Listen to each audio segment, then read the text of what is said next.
Bismillahirrahmanirrahim. Me emrin e Zotit, të gjithë mëshirshmit, mëshirplotit. Agjërimi i muajit të bekuar të Ramazanit është nga shtyllat kryesore të kësaj feje dhe një nga adhurimet që ndikon më thellë në formimin shpirtëror dhe moral të besimtarit. Agjërimi nuk kufizohet vetëm në përmbajtjen nga ushqimi dhe pija, por përfshin një proces të plot të edukimit shpirtëror dhe moral. Në rand të parë, agjërimi tek besimtari ushtron një nivel të lartë vetkontrolli. Gjatë ditëve të agjërimit, besimtari përmbahet nga gjërat më elementare të jetës, që janë ushqimi dhe pija, duke dëshmuar kështu se është në gjendje dhe i aftë të përmbahet nga dëshira tjera edhe më të mëdha. Përmbajtja e besimtarit nga gjërat më elementare të jetës përgjatë një muaji të plot agjërimi krijon një forcë të brendshme shpirtërore, forcë kjo e cila i ndihmon besimtarit që të shmanget nga dukuritë negative, si thashe thëmet, shpifja, përgojimi, tradhtia e kështu me radhë.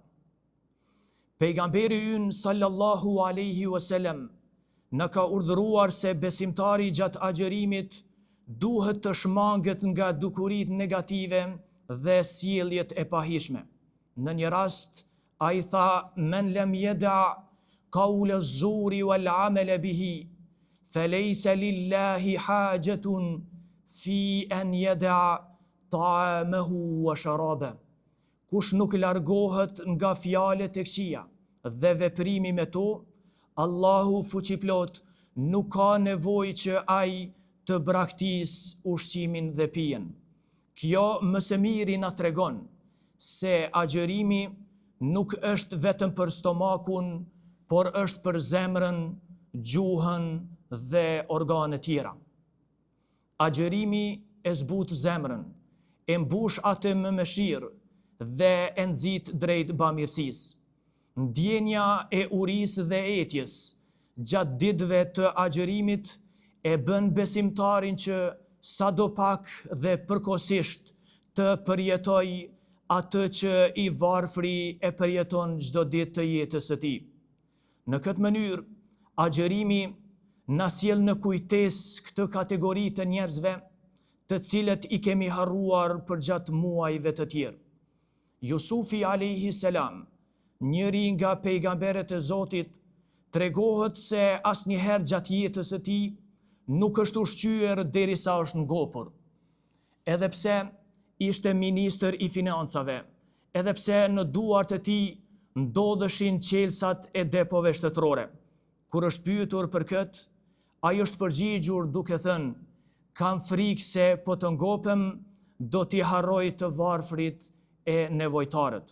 Në këtë mënyrë pra, agjërimi e nxit besimtarin drejt bamirësisë, drejt ndihmës dhe kujdesit ndaj atyre që kanë nevojë. Agjërimi përveç tjerash është shkolla praktike në të cilën mësohet sabri. Gjatë ditëve të agjërimit, besimtari mëson që vështërsitë e jetës t'i kalojë me qetësi dhe butësi.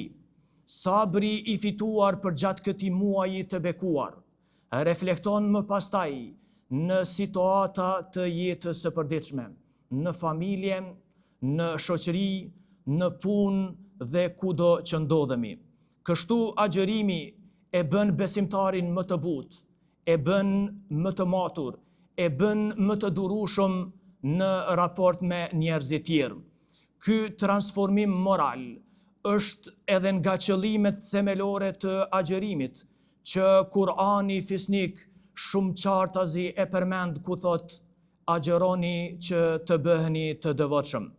Krejt në fund, agjërimi është një proces i gjithanshëm edukimi që i transformon sjelljet e besimtarit nga brendësia e tij, efektet e të cilit nuk përfundojnë me përfundimin e Ramazanit, por vazhdojnë të jenë fener drite që e udhëheqin besimtarin për gjatë muajve të tjerë.